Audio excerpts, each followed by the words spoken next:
list that Tom's got? I do. I like Monastery Mentor. I like playing Anticipates and Treasure Cruises, and I like a mix of token makers because I think they all have different strengths. Uh, so Yeah, and Owen's got 4 Warden of the First Tree in his version of Odds on Aggro. Couple ultimate prices. There are no main deck Bile Blights. Does have the 4 Drowns in the sideboard, but no Bile Blights anywhere in the 75. yeah, Bioblood I've actually found to be more effective than Drown because Bioblight's cheaper, it's an instant, and it lets you like play your game without having to play around Drowned, and it accomplishes basically the same thing.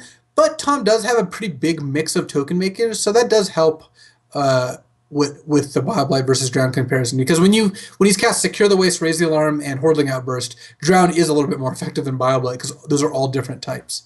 All right, Tom is going to keep Soulfire, Cruise, Mountain Island, Red White Temple, and Hordling Outburst. That's a 6-card hand. Soulfire, Treasure Cruise, Mountain Island, Red White Temple, and Hordling Outburst. Oh wow, This isn't exactly radio. We'll go with the text version of this. Yeah. 6th card was a Hordling Outburst. Hordling Outburst. So this is a fine opening hand. It actually without Owen's Thoughtseize, of course, it would have a turn 2 Grandmaster, turn 3 Hordling Outburst. So that is a pretty good start. But Owen is going to get to disrupt that. And here you see a pretty common play from Owen as well. He does get to lead with the Temple of Malady, so he can go turn 2, play 2 spells. That's a lot better than turn on Urborg Thoughtseize, turn 2, go. Well, Owen took the Hordling Outburst. Hordling Outburst, of course, is the most threatening card because all of Owen's removal spells trade 1-for-1 for Tom's creatures, so there's no real reason for Owen to worry about Soulfire Grandmaster, since Owen can either ultimate price it and play a 2nd Warden, or attack, pump the Warden, and play a 2nd Warden. Shivan Reef is the new card in Tom's hand.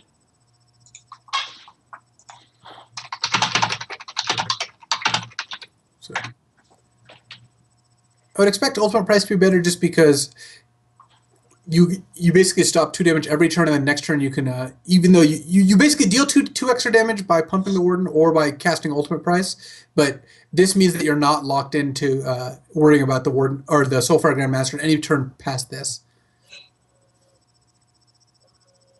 Tom's hand is not improved very much, though. Drawing lands, especially when you have Treasure Cruise, all you need to do is draw spells. Having a bunch of lands in hand means he's not going to cast the Cruise anytime soon, and he's not doing anything to the board, whereas Owen can sit here and it looks like smash for 6. He can't cast Bremos, though. He's actually only on single white.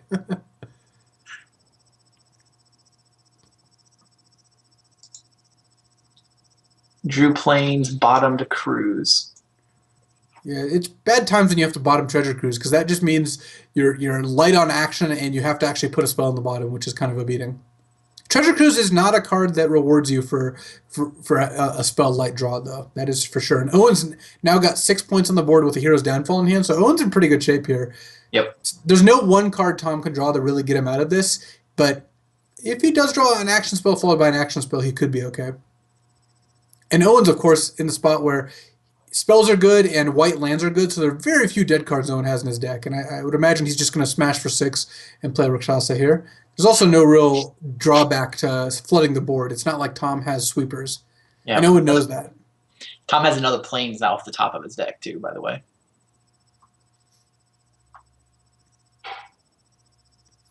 Man, Owen is just smashing people. No, Alpine Aggro is not a bad deck, and Owen's drawn very reasonably. The thing is, Owen said he had great draws, but honestly, I don't think he had great draws. I think he just had, average to above average draws where you just go, lands and spells. He had a mix of creatures and disruption, but that's kind of what the deck's supposed to do. I guess he always had an early Thoughtseize, which the deck isn't always going to have, but still, just creature into ultimate price into creature is a pretty good start. Oh yeah. Man, this looks like Efro in the Vintage Super League at this point. Just or the Pro Tour or Grand Prix or.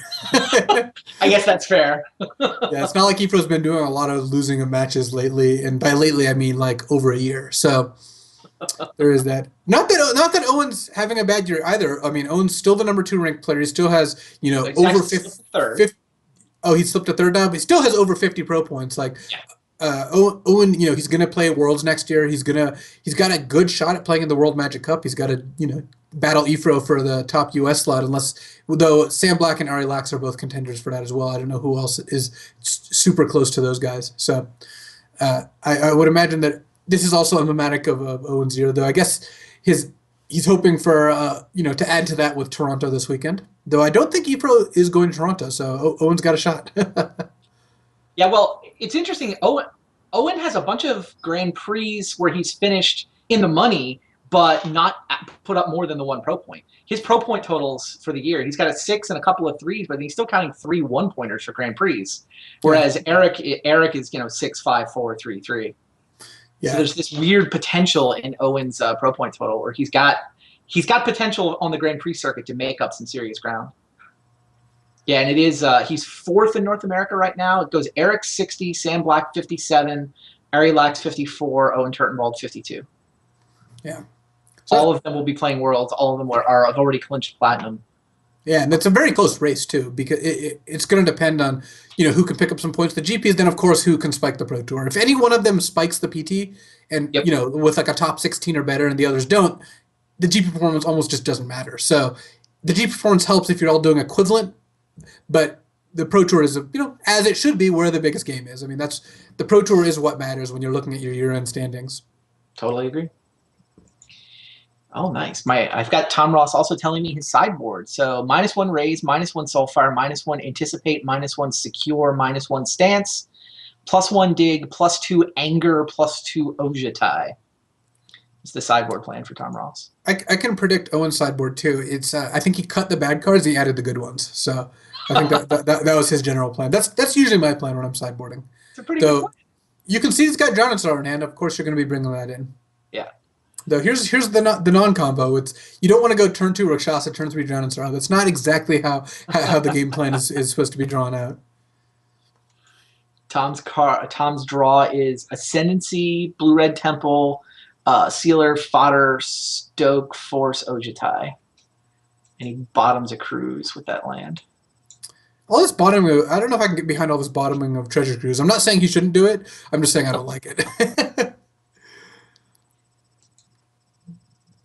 So what would be interesting to see is if Owen does play the Rakshasa turn 2. If Tom plays a turn 2 token making card, or a Seeker the way they actually, both those give Owen an incentive to not play the Death Dealer. You just build up for Drown. It is very possible. Yeah, Tom drew a Hordling Outburst too.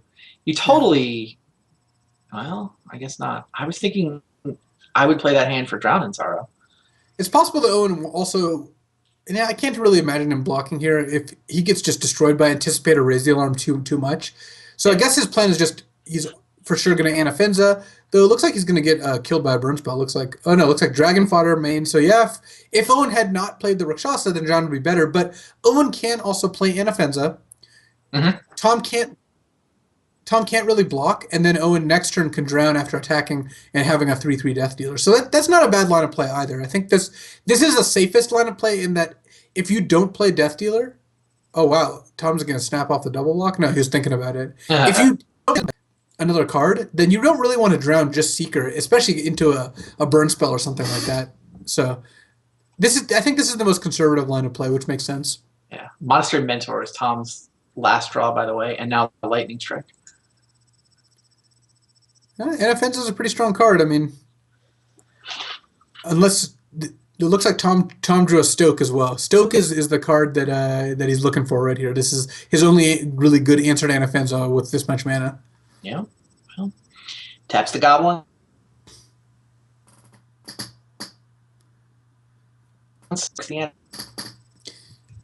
Yeah, Owen can just start dropping Siege Rhinos though. Urborg doing a little work here.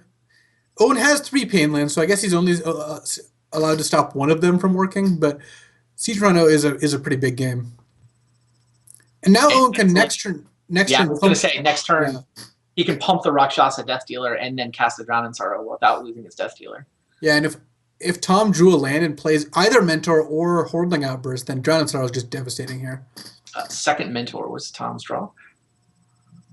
Yeah, Tom's on 2 land and all 3 drops at this point. He can cast Lightning Strike, which actually is kind of sick in response to Drown, but yeah, there's not a Yeah, whole you just lot. cast it now, right? Yeah, you don't get to attack or anything. It's probably safest to cast it now. Of course, Owen can now cast Drown. He's going to attack with Siege Rhino first, though, because Tom can't block. In fact, Owen could just play another Siege Rhino. I think Drown, is obviously going to be advantageous here, but Drown is going to be good almost at any point. But given the Fleece Mane, it actually makes a lot of sense. Just play your 5 mana worth of spells.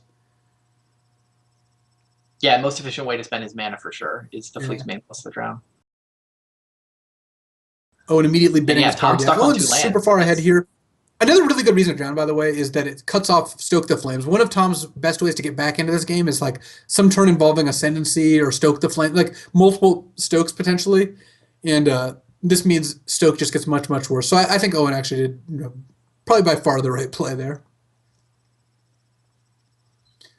Next turn, Owen gets to smash for 7 and just play another Siege Rhino with basically no fear. Yeah, how does Jeskai Tokens recover from that? It doesn't, right?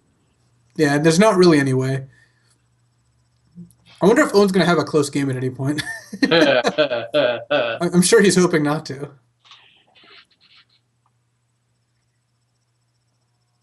And as the chat's rightly pointing out, Jeskai Tokens got rolled pretty easily this match. So going back to our original theory, is Jeskai Tokens great or is just Paul not great? Oh. And here you can also tell, Owen knows the deck list. He knows there's just no way to get punished for this. So not that there's really any way in Standard to get punished. If Tom had 1 more mana, he could end hostilities. But at this point, Owen knows that he can just put out Brimaz and then next turn play Siege Rhino. He's mildly playing around Disdainful Stroke. Not that Tom would really have that in his deck at this point. So Owen sweeps to another fairly easy victory, aided by Tom's very substandard draws. I mean, Tom didn't play a 3rd land until way too late this game, and then last game, all he drew was the 2 spells and 2 treasure cruises. All right. Well, this sets us up for another scintillating interview with Owen Turtenwald, who can regale us with all the deep strategy of Yeah, his creatures against the opponent that only has 2 lands. Yeah, I'm sure he will be able to enlighten us as to what exactly game-winning strategy he used to win that match. But yeah, we will. So we should put the bracket up, actually, make sure everybody knows what's going on. That was semifinal number 1. So Owen Turtenwald was victorious. We just saw he beat Tom Ross 2-0. Tom had already taken down Paul Cheon. So Owen is through to the finals. Owen is picked up 2 match wins. That's 20 points toward the standings, and he'll be playing for 15 more in the last round. We are now going to set up for our other semifinal, where it'll be Jerry Thompson playing against Brian Kibler. Now, the format for Standard Super League, if you guys maybe haven't read all the details of what's going on, these guys are going to play out a single elim bracket every week of the season. So there's going to be 8 weeks. There's going to be 8 of these single elim brackets, and they are accumulating points toward the standings. So every match win is 10 points, and then winning a week is a 5-point bonus. So win the week, that's 35 points. You're in great shape. Win multiple weeks, you're almost certainly going to be in the top 3. That'll be the cut at the end of 8 weeks. The top 3 players will advance into a playoff bracket, and we'll run that kind of King of the Hill style, where second plays third. The winner of that goes to the finals and plays against whoever won the regular season. Yeah, so it's a little different than the Vintage Super League, of course, because here we've got an 8-player basically queue every single week, but it does mean that we're going to see more turnover in terms of deck lists, so people, of course, can bring the same ones if they want, which means more week-to-week metagaming, but it's also interesting because what you play the first 3 or 4 weeks, much like Vintage Super League, your opponents are going to see that and try to make decisions based on that. It seems like it's swingier because the point totals can shift so much week to week that it's going to be a little harder to predict until even later. Whereas with VSL, for example, we knew Ifro was locked 6 weeks in. Yeah, no, it's definitely swinging. There's a lot of points available. I think though that if you win a couple of weeks, you'll be in very good shape. Yeah, it'll be hard to fall out of the top 3 anyway. Now, the other thing that I think is cool about this, the format for the finals is unified standard. So you bring 3 decks, just like in Vintage Super League, you bring 3 decks into those final matches, but Unlike Vintage, you can just say, all right, unified standard. Those 3 decks need to be legal if they're stacked on top of each other. Standard, it's very convenient to just say they must be 3 different decks. In fact, you only get 4 copies of any given card across all 3 of your decks. Yeah, which is awesome. I've loved playing Unified Standard before. I mean, that was the team format back many years ago at this point. But at least there's some interesting deck building decisions. Of course, you can build 3 tier 1 decks that don't overlap. You can build like Atarka Red as Esper Dragons and like Green White Devotion, for example, and those don't really overlap in any meaningful way. But you can also get a little more creative, and there's rewards for doing so. So yeah. How does relegation work in the Standard Super League? 8th place does not get invited back for the next season. So I mean, I'm assuming there's going to be another season of Standard Super League. I mean, obviously, there's a lot of experimenting. This is the first season. We'll see how it goes. It looks like it's going pretty well so far. But yeah, 8th place, bottom spot, relegated. I think that what that'll actually mean, I'm really happy with what we adopted in Vintage Super League, where there's going to be a play-in tournament to get that last spot in the Vintage Super League. We've got actually 8 guys queued up to play for the last spot in Vintage Super League right before we start Season 3. I imagine, whenever the next season of Standard Super League is, that we would do something pretty similar. And, that relegated guy is probably not, kicked out completely. Probably gets the chance to re-win the spot in the promotion tournament. Right, like Dave, and actually Josh said earlier, who could be our first dual Q leaguer, they're 2 of the 8 players who are going to get a chance to win their spot in the Vintage Super League, and the same is true in Standard Super League. The relegated player, I would imagine, gets to be in that elimination tournament to get back into the league. Yep, that's right. All right, sounds like these guys are ready to start. We are just going to head down to the match. If Owen Turtenwald wants to talk to us again, he'll have to win the finals.